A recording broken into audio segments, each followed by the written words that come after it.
ஒரே ஒரு சப்ஸ்கிரைப் மட்டும் பண்ணிவிட்டு பாருங்கள். மலர் வந்து பாக்கியராஜ் கிட்ட பேசிகிட்டு இருக்காங்க. நீ எங்களுக்கு என்ன ஹெல்ப் பண்ணிட்டீங்க, இப்போ எதுக்கு என்னை திட்டல, நீ எனக்கு ஒரு மெசேஜாவது பண்ணியிருக்கலாம்ல, நீ உங்கள் வீட்டுக்கு போகிறேன்னு சொல்லிவிட்டு நீ பண்ணியிருந்தா என்ன பண்ணியிருப்பீங்க, அது உங்கள் அப்பா அம்மா முன்னாடி படிச்சிருப்பீங்க, இல்லைன்னா அந்த மெசேஜை பார்க்காமே விட்டுருப்பீங்க. எப்படி தாங்க நான் சொல்கிறது அப்படின்னு. சரி அத்தை இப்படி இருக்காங்க அப்படின்னு, நல்லா தான் இருக்காங்க, நான் போனது அவங்களுக்கு சந்தோஷம்தான், ஆனால் ஒரு 2 நாள்னா நான் போய் அவங்கள பார்த்துட்டு இருந்ததே எனக்கு சந்தோஷம். அது நடக்காத விஷயத்த எதுக்கு யோசிக்கணும் அப்படின்னு சொல்லிட்டு, எனக்கு வேலை இருக்குது நான் போகிறேன் அப்படின்னு சொல்லிட்டு அங்கேருந்து போயிடுவாங்க. அதுக்கப்புறம் பார்த்திங்கன்னா தங்கராஜ்கிட்ட ஒருத்தர் காசு வந்து கொடுக்குறாங்க. இந்த மாதிரி அந்த மோகன் இருக்கான் இல்லையா, அவங்க பொண்டாட்டி வந்து யார்கிட்டயோ பேசிகிட்டே இருந்தாங்களாம் ஃபோனில். அந்த பொண்ணு இன்றைக்கி வேறு யாரு கூடயோ போயிருச்சா, இனிமேல் வரவே மாட்டேன்னு சொல்லுதான். அவன் மேலே தான் தப்பு. பொண்டாட்டி என்ன பண்ணுற ஏது பண்ணுற யார்கிட்ட பேசுகிறான்னு கூட கவனிக்காமையாக இருப்பாங்க, இப்படி கூட ஒரு ஆம்பளை இருப்பான் அப்படின்னு சொல்லிட்டு சும்மா இருக்கிற தங்கராஜை வந்து சொரிஞ்சு விட்டு போகிற மாதிரி அவர் சொல்லிட்டு போயிடுவார். இவரும் உட்காந்து யோசிச்சுட்டு இருப்பார். அன்னைக்கு இவர் நான் வந்தால் ஃபோனை வச்சிட்றா, யார்கிட்டே தனித்தனியாக ஃபோன் பேசுகிறா அப்படின்னு சொல்லிட்டு போய் கேட்டுருவோம் அப்படின்னு சொல்லிட்டு ரேவதி கிட்டே கேட்குறதுக்காக போயிடுவாங்க. இப்போ என்ன பண்ணுறாங்க பசங்கள்லாம் அப்படின்னா, தூங்குறாங்கங்க அப்படின்னோடனே, ஏன் இங்கேவே ஃபோன் வச்சுருக்க, இல்லை யாராச்சும் ஃபோன் பண்ணாங்க, வேறு யாரும் உனக்கு ஃபோன் பண்ணுவாங்க, என் அம்மா என் அண்ணி அண்ணா யாரானா ஃபோன் பண்ணுவாங்க அப்படின்றாங்க.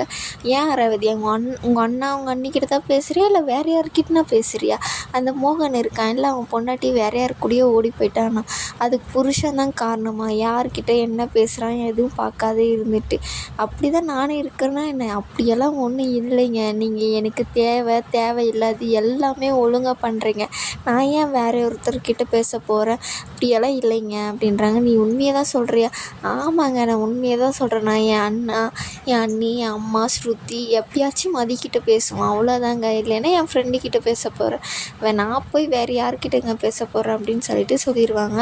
சரி அப்படின்னு சொல்லிட்டு அவரும் அங்கேருந்து என்னை நம்புறீங்கல்ல அப்படின்றாங்க. கண்டிப்பாக உன்னை நம்புறேன் அப்படின்னு சொல்லிட்டு அவர் அங்கேருந்து போய் மறுபடியும் உட்காந்து யோசிச்சுட்டு இருப்பார். இவ யார்கிட்ட தான் பேசுகிறா அப்படின்ற மாதிரி.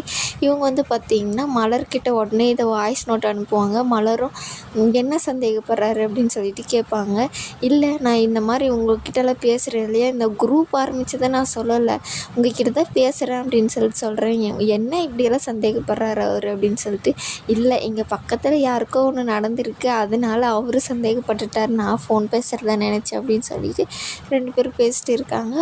உடனே வந்து பார்த்திங்கன்னா பாக்கியராஜ் வராரு. வந்தவுடனே யார்கிட்ட பேசுகிற, அது ரேவதி வயசு தானே அப்படின்றாங்க. ஆமாம் நாங்கள் ஒரு குரூப் ஆரம்பிச்சிருக்கோம், இதில் புருஷன் பற்றி மாமியார் பற்றி எல்லாம் பேசிப்போம் அப்படின்றாங்க. இதை கொடு பார்க்கலாம் அப்படின்னு சொல்லிட்டு அவர் வாங்கி பார்க்குறாரு. ஒருத்தரை ஒன்று பேசியிருக்காங்க. ரேவதி பேசுனது, என்ன என் தங்கச்சி இந்த மாதிரிலாம் பேசுகிறாளா, ஃபஸ்ட் டைம் கேட்குறான் அப்படின்னு சொல்லிட்டு, என்னென்ன இதை விட மேலாக பேசியிருக்கா அப்படின்னு சொல்லிட்டு சொல்லுவாங்க. அப்பன்னு பார்த்திங்கன்னா மலர் பேசுகிறதொன்று சொல்லுவாங்க, இந்த மாதிரி என் ஹஸ்பண்ட் கூட ஒரு மொக்கை வாங்கியிருக்காரு, இப்போ ஏன் பிடுங்கிட்ட குடு, இங்கே நான் பார்க்குறேன், அதெல்லாம் நீங்கள் பார்க்கக்கூடாது போங்க அப்படின்றாங்க. குடு மலர் ப்ளீஸ் மலர் அப்படின்னு சொல்லிட்டு கெஞ்சுவாங்க. அவங்க கொடுக்கவே மாட்டாங்க. பாப்பா தூங்குறா போங்க போங்க அப்படின்னு சொல்லிட்டு அவங்க அதுக்கப்புறம் விடிஞ்சோடனே பார்த்திங்கன்னா மதிக்கிட்ட போய் கேட்பாங்க, இந்த மாதிரி மலர் எங்கே, அவங்க காய்கறி வாங்க போயிருக்காங்க அப்படின்வாங்க. நான் அவங்ககிட்ட ஒன்று கேட்குறேன்ப்பா கேளுங்க அப்படின்னோடனே, இந்த மாதிரி நீங்கள் குரூப் ஆரம்பிச்சிருக்கீங்களா, அது யார்கிட்டையும் சொல்லக்கூடாதுன்னு மலர் சொல்லிச்சு, அது முறைப்பாங்க மதி. இல்லைம்மா நான் வேறு யார்கிட்டையும் சொல்லலை, அவங்கக்கிட்ட தான் கேட்குறேன், அதில் வந்து என்னை பற்றி ஏதோ நான் மொக்கை வாங்கியிருக்கேன்னு சொல்லிட்டு மலர் சொல்லும், அது என்னன்னு நீ கொஞ்சம் தெரிஞ்சால் சொல்லலாம் அப்படின்வாங்க. அதுக்குள்ளே வந்து பார்த்திங்கன்னா மலர் வந்து பின்னாடி நின்றுட்டு இருப்பாங்க. என்ன அப்படின்னோடனே, இல்லை மலர் நீ எங்கே போன என்ன அதான் கேட்டுட்டு இருந்தேன் அப்படின்றாங்க. நான் எல்லாத்தையும் கேட்டேன், அதெல்லாம் சொல்ல முடியாது போங்க ப்ளீஸ் மலர் சொல்லு மலர், இல்லைன்னா தலை வெடிச்சிடும் மலர் அப்படின்றாங்க.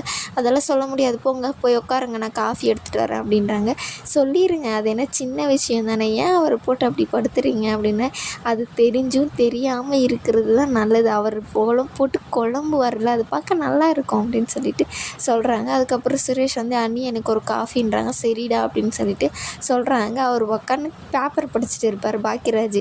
அப்படியே பார்க்குற மாதிரி பார்த்து அது சைடாக அந்த பேப்பரை வந்து இது பண்ணிவிடுவாங்க. என்னென்ன அப்படின்னா, ஒன்றும் இல்லைடா அப்படின்னோடனே காஃபி என்ன வந்து கொடுப்பாங்க. ப்ளீஸ் மலர் சொல்லு மலர் அப்படின்வாங்க. அதெல்லாம் சொல்ல முடியாது அப்படின்னு சொல்லுவாங்க. என்ன சொல்ல முடியாது என்னென்ன அப்படின்னு, வர உங்கள் ரொமான்ஸ் ரொம்ப அதிகமாக ஆகுதுன்னு அப்படின்னு சொல்லுவாங்க. இதோடு இந்த எபிசோடு முடியும்.